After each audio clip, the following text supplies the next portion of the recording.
আমার মা পেটের জ্বালায় কমলা মাসির কাছে আমি বিক্রি করে দিয়েছিল।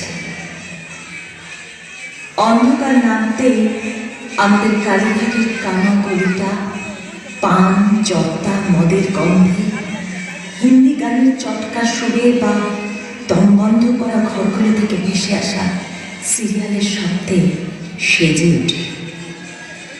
নিয়নের আলোয় জ্বলে ওঠা হোর্ডিংয়ের ছবি, এ দিল মাঙ্গে মন। অসুবিধে হতো ছেলেটাকে নিয়ে। খদ্দের এলে ছেলেটাকে ঘর থেকে বেরিয়ে যেতে হতো। কতদিন ওই এক চিলতে বারান্দায় গুটি সুটি মেরে ছেলেটার অবাক ঘুম। আমার মাধবটার খুব ভূতের ভয়। রোজ নাকি একটা কালো দৈত্য ওকে মারতে আসে। দূরে মন্দিরে আরতির ঘণ্টার ধ্বনি ভেসে আসছে।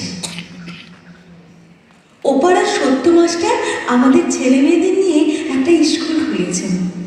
বিকেল হলে বন্ধু বান্ধব জুটিয়ে মাধব সোজা চলে যায় পড়তে।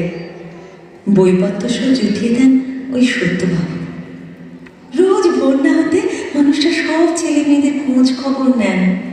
কেউ পড়া ভাঙে দিচ্ছে কিনা, কারোর শরীরটা আগুনে ছ্যাঁক ছ্যাঁক করছে কিনা, এইসব।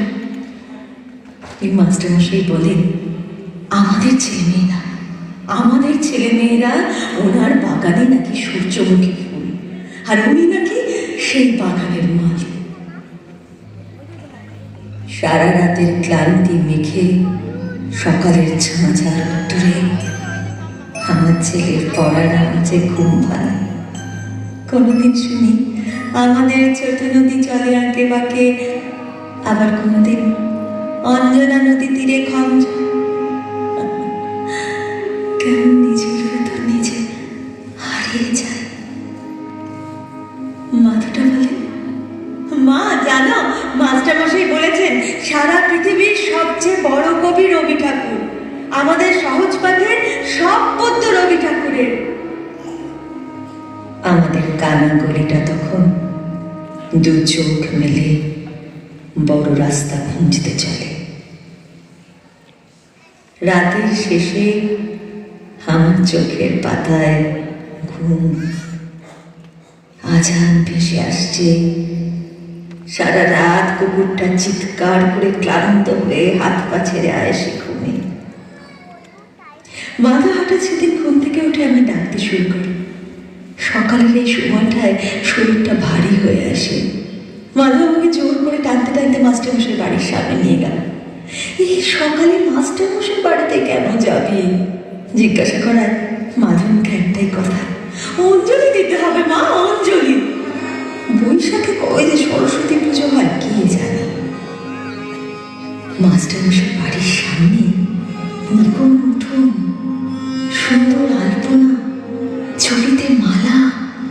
মাধব বলে, মা আজ রবি ঠাকুরের জন্মদিন। ভীষণ লজ্জা লাগছে।